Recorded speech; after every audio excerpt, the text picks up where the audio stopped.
Such a talented, powerful worship minister of the gospel. You could not listen to this woman sing and not be moved in your spirit.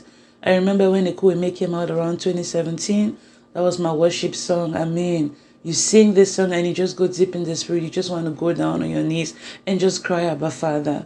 It's really unfortunate that such a talented young woman was taken away from us by someone she loved, by someone she protected at all costs, until it cost her dearly. Minister Osinachi Nwachukwu was only 42 when she died in the hands of her husband, Peter Nwachukwu. Osinachi is a mother of 4, and she was only 42 with a career that was only just picking up. You know, people were starting to know her more and more. She was starting to get fame and recognition, and her insecure husband took that the wrong way. He stopped her from going to her studio sessions. He didn't want her to sing anymore. He didn't want her to go to any church events or invite this lady to come minister at events. And he would tell her, if you walk out that door, don't come back to my house again. If you go outside, just know that we're no longer husband and wife. She would have to wait for him to go to sleep, and then she sneaks out just to go praise her God. What kind of man is this? What kind of husband is this? So when Minister Osinachi died, we heard it was throat cancer, and we were just saying, we're trying to make a relation there. Okay, singer, maybe she stresses her voice too much. Maybe that's how she got throat issues. Where poor woman, God rest her soul. We're just saying R.I.P. to her, like it was really unfortunate, gone too soon at 42. That's too young. So we're really sympathizing with the family without knowing the real story. It was the very next day that people started to talk. We had musicians, and Frank Edwards came out to say, oh, so the man has finally succeeded, eh? So he finally went ahead to do what he has been planning to do all this while. So people were coming out to talk, and we were beginning to reason it like, why are they making all these statements about her husband? Is there more here than meets the eye? So we started digging deeper, and more people were coming out to talk about this man, like they know the family personally, they have a connection with this family. People were coming out to say, we know Minister Osinachi, she was one of the nicest, sweetest souls, so polite, so nice, so humble, and she was so selfless. She was all about helping other people, and sometimes she put her own needs last. Even in her own home, she kept thinking, oh my God, although my husband is abusive, if I leave him, what about my kids? Although my husband beats me up mercilessly all the time, if I leave him, what will people say about me? And these are the stereotypes. These are the reasons why our sisters are suffering in homes where they are not supposed to be. These are the reason why our daughters, our cousins, our nieces are suffering out there in marriages or relationships which should have ended a long time ago. You're supposed to enjoy your marriage and not endure it. But then we find ourselves in situations where a woman is thinking, oh my God, if I leave this guy now, it will be like, society will be laughing at you. The stigma of a divorcee. She went into the marital home. She could not keep a man. She could not, like, that's the word. That's how they're gonna label you. She could not keep a man. She could not keep her home. She's a foolish woman. You guys on Instagram now, you see how they insult Tonto DK every day. You see how they insult Miss Egbe Gentry every day. Any woman who has been divorced before, some reason society labels you as a disgrace, and that should not be the case. We are here to change the narrative. We are here to say that it's not just any kind of man that is husband material. Sometimes you rush into something and then you realize very quickly, oh my God, I made the biggest mistake of my life. What am I doing here? I mean, he is abusive. He's verbally, physically abusive. He is insultive. He is violent. I mean, there's somebody who's an impediment to your growth in every area. What are you still doing there? There's somebody who is pushing you into depression every single day. You're married and people are sleeping across the world. It's 12 midnight. People are sleeping. You are under your pillow crying. Like, what are you still doing there? I mean, are you married to an onion? That's a man that you're supposed to be happy with. You're supposed to cuddle and talk about your life together, your future plans and all that stuff. But you find yourself in a relationship where you're crying the whole time. That's an indication that you've married wrong. And if he's beating you again on top of all that wahala, it's time for you to run. Choose yourself every single time. If it's between you and somebody else, choose yourself. Pick you. Learn to love you enough. And just quit with all these self-esteem issues that our sisters are having today. What will people say? Who gives an F about what people say? Who told you that they're not dealing with their own SHIT in their own homes? People have their own things they're dealing with, but social media, they'll come and be calling you names on the internet as now your own wahala. Don't be for front now. Everybody is seeing by your own case, they'll come and be judging you. Forget about what people say. If you find yourself in a relationship where it's not working, pack your bags and go home. I'm very sure your family loves you and they want to have you around for a very long time. There's no family that would prefer to give their daughter in marriage, and the last time they saw you were happy and smiling to be a new bride, and then the next time they see you, you're coming back in a casket, you're coming back back in a coffin, or they're coming to pick your mortal remains in a morgue. No family will prefer that. I think we prefer to have our sisters back in one piece. We prefer to have our daughters back in one piece. Come back to us if the marriage does not work. So we are here to change this whole narrative of people stigmatizing women.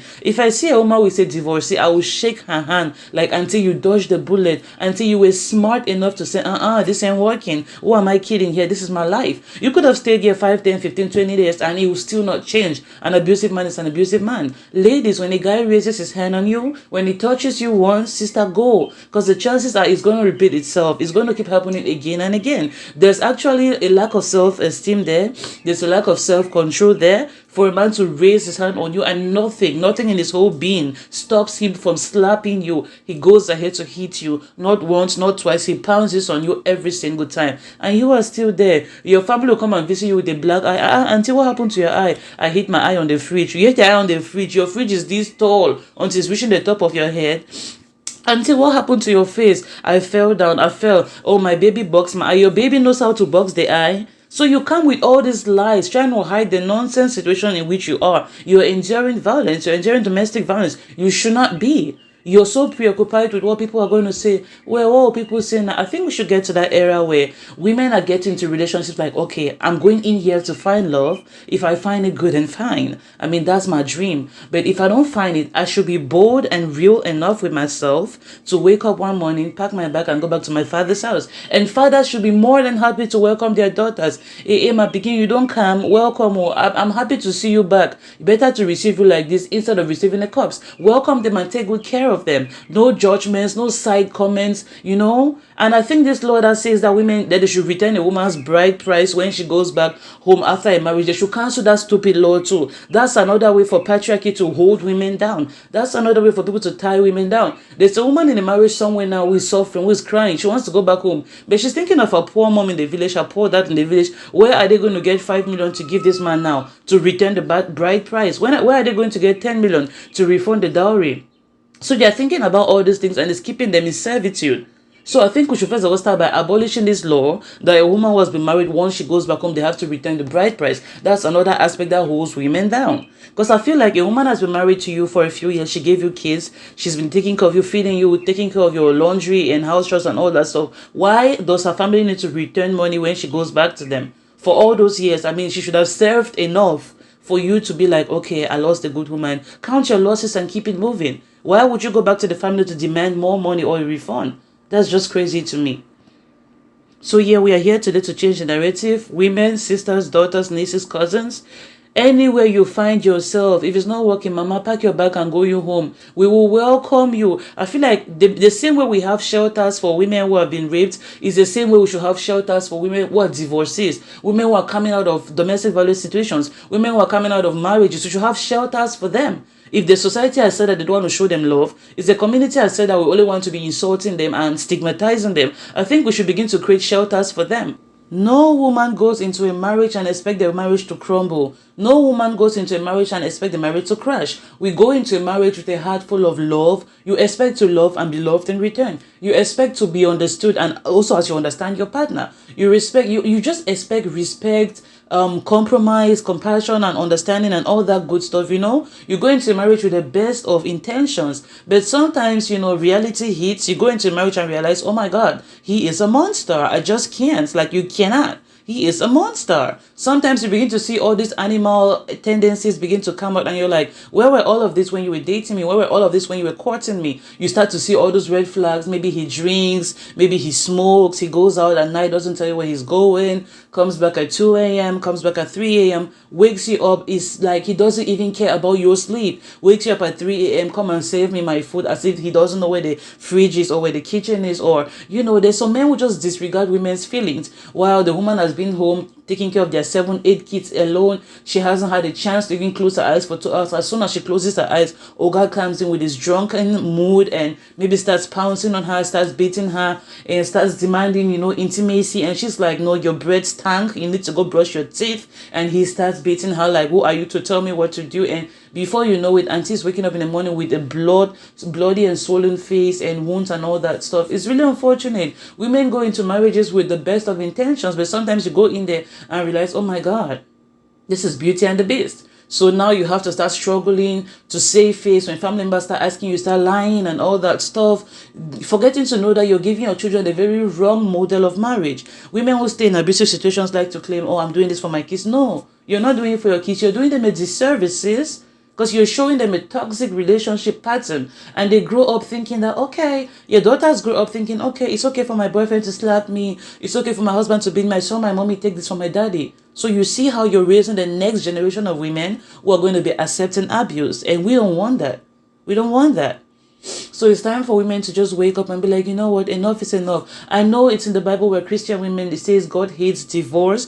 It's true, God hates divorce, but God does not hate divorcees. You're still his child. He loves you. God is love.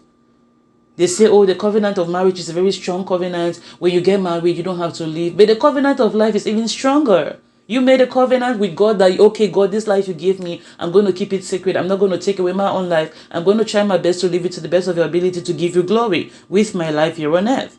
You know, you've not signed a pact with God to use the life he gave you and give it to somebody to silence it for you. That's not the pact you have with God. Yes, the covenant of marriage is sacred, but the covenant of life and being alive is even stronger. So choose you every single time. If it comes down to it, well, you have to choose between you and this person, choose you. Okay? Love yourself unconditionally like that. You can survive without him. You were alive living in your parents' house for 20-something years, maybe even 30. People get married when they're 35, some 40. Rita Dominic is getting married tomorrow and she's almost 50. So you've been living on your own for almost 50. You were alone. You were alone and doing just fine. So what makes you feel like you're not going to be okay this time around? You were alone and the whole time and you were fine. You were doing okay. So all these things, this level of dependency, women feel like I need a man. I absolutely need a man in my life. I mean, where's the spirit of dependency coming from? You can still make it on your own. Look at the ratio, the percentage of women to men on earth. There's more women than men, and that means it's not every woman that's going to get married. That's simply what it means in simplest terms. There's more women than men. So it means all of us are not going to get married. Get that into our heads already. On top of the percentage of small men that we have, some of them are becoming gays. Some of them are in same-sex relationship. Some of them are going into priesthood. Some of them are eunuchs. Some of them have decided never to get married. On top of all of that, so you can see how the percentage of men that we have, or quality men, or husband material, is really dwindling by the day. So that should tell you that not all of us are going to get married at the end of the day. We should be okay with that. If I find love, okay, good and fine. That's the plan of God for me. If I don't find love, okay, I should be happy with my life. I'm alive. I'm healthy. People are in the morgue. People are in the mortuary right now. People that are even younger than you, stronger than you. You should be okay. Whatever the outcome life gives you, whatever life gives you. That's Korah Obidi, who was married yesterday. Where's Justin Zin today? He left his wife with 2 babies. So things like this will always happen. You will not be the first woman to go through a divorce. Neither will you be the last, but you should be okay with the decision. See how Korah is bouncing back on social media. She's got her groove on. She's going to be okay. And what's to say she's going to be single for the rest of her life? She needs time to heal, time to recollect everything that's happened to her, introspect, make 1 or 2 adjustments in her life, but she will be fine. And she'll move on someday. She's going to find someone to love her. So we should be okay. Don't say they're going to laugh at me. Don't say they're going to mock at me, jeer at me, or I'm going to be ashamed walking back. If you're walking out of your husband, that's why I saw something on Instagram. They are making divorce parties now. It looks like a joke that women are celebrating divorce, but I feel like that's the energy we need in this day and age, in this era. When you see women going through a divorce, pack your bag and leave your husband's house with your head held high. You dodge the bullet. Than for you to leave that house and go on a stretcher and go to a morgue, dead, lifeless. Better leave with your head held high. Walk and go back home. I'm sure they'll welcome you with love, and with time you stand back on your feet and everything will be okay. So when I see women celebrating divorce, like divorce parties and dancing and all that stuff, they saying goodbye, good riddance to the guy who was toxic to them, I'm like, yes sis, yes sis. That's what I always say when I see those. It's so empowering. And before people come and start crying on the comment section, are you advocating for divorce? Do I look like divorce lawyer to you? Make sure no. I'm just here to tell women that pick you every time. If it comes down to it, choose your will to live. Yes, choose you every single time. Everybody goes into a marriage wishing to find love, wishing to find happiness, but if you don't find it, pick you every single time, period. And don't be apologetic about it. So Minister Osinachi Nwachukwu has died now at just a tender age of 42, mom to 4 little children, and this is the time when her children are supposed to be entering like secondary school. She's supposed to be there for them. They're going through puberty where they need a mom most.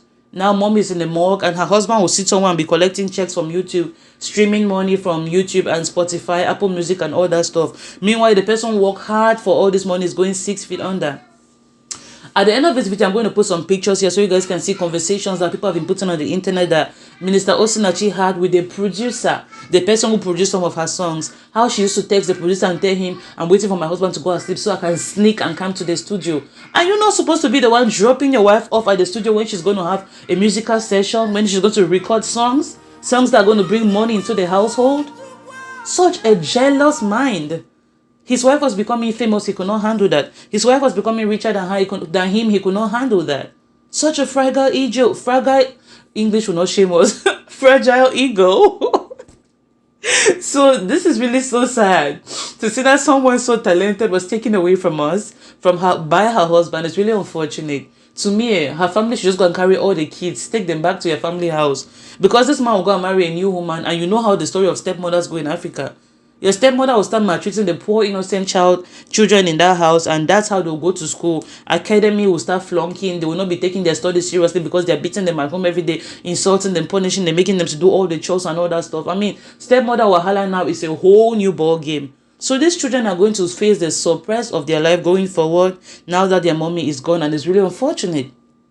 At the hands of her own husband, he started beating her, hit her in the tummy, hit her in the throat, in the chest. And that's how she fell on the ground and went unconscious. They carried her to the hospital where she's been on life support for about 5 days until she finally gave up the ghost. It's really unfortunate. I mean, it hurts. It hurts. If you hear the way this woman used to sing, the tears, the pain in her voice. I mean, that pain. When you go back now to listen to those videos, you're like, okay, this tears was not only worship. There was a certain percentage of pain in it. And now it all makes sense. We begin to hear what she's been going through, and apparently so many people knew about this. How do this many people know about something and nobody intervenes? This is how we have to do better as a society. We keep saying, hey, not my business, no concern me, and I'm a neighbor. She's still human. Sometimes people really need people to intervene. This is why I miss my mom every day. My mom was a counselor in the community. She was an elder in the church. If she hears people fighting in the morning, couples, my mom will go into the house and separate the fight, put them down and talk to them. Why are you beating your wife? Why? What did she do to you? My mom will listen to both sides and try to make peace. We should be more concerned with our neighbors. We talk about Ubuntu, I am because you are. But we are not showing our brothers that we are because they are.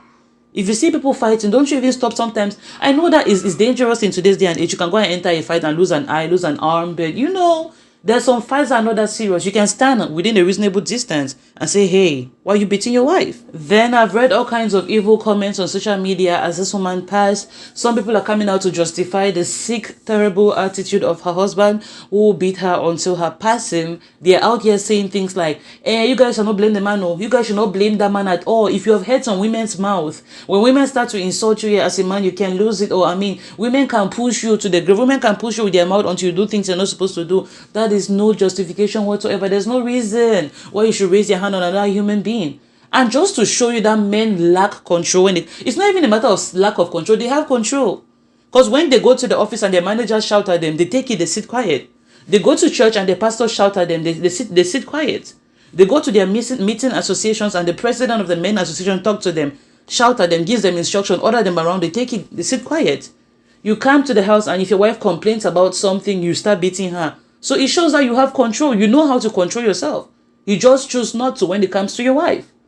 Because when your manager is running her mouth in the office and tell you what to do and what you did not do right, your reply is, sorry, sir. Sorry, ma. I'm going to do better next time. But when you come home and your wife is trying to highlight 1 or 2 things around the house you could have done better, all hell breaks loose. So it's showing you that these men know what they do. It's not like they lack self-control. They have self-control. They're just evil. They're just evil. And especially when it comes to us women, they have no regard. He had no regard whatsoever for his wife. That's a woman who loved him, gave him 4 kids, tried everything she could to make the home better. She was going out there to hustle. Music was putting money on her. What? Ekwueme has over 72 million views. You know how much that is in YouTube terms? That is millions and millions of naira.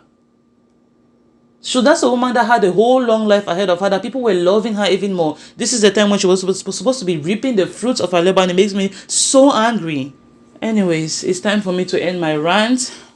Thank you guys so much for joining us today. I remain your girl Onana. This is Onana Nation. If you're new on this channel, you're welcome, honey. Please go ahead and like, subscribe, and share. Tell us what you think about the video in the comment section below. What should we be doing better as a community? I mean, I always say something. If you see something, say something. If you see somebody who's getting beaten up all the time by their husband, excuse me, even if they don't want to say something, you can say something on their behalf. I mean, in the West, neighbors have called police before for domestic violence. Neighbors will literally sit and call 911. My neighbor is crying in her home. I think something is going on.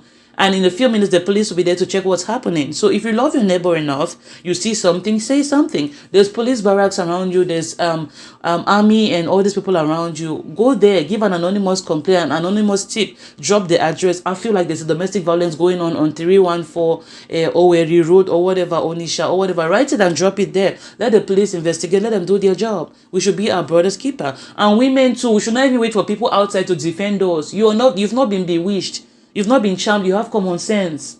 So wake up and go. If he hits you once, it's going to happen again. It's always going to happen again. And he's going to keep apologizing and buying you flowers. Flowers until the day will finally drop flowers on your coffin. That's when you will know. That's when you understand the intensity of what you're letting him get away with. Women, stop covering for men. If he beats you up, your friends ask you what happened to you. I say, he hit me. Let the friends go and shout, what did you do to our sister? Let your brothers go there and question him. Sometimes it was shaking him to the core and you feel like, wow, I better not try this next time. She has a whole family behind her. If I try this next time, oh, they're going to run me over. Choose yourself every single time. Choose yourself. Be truthful to yourself.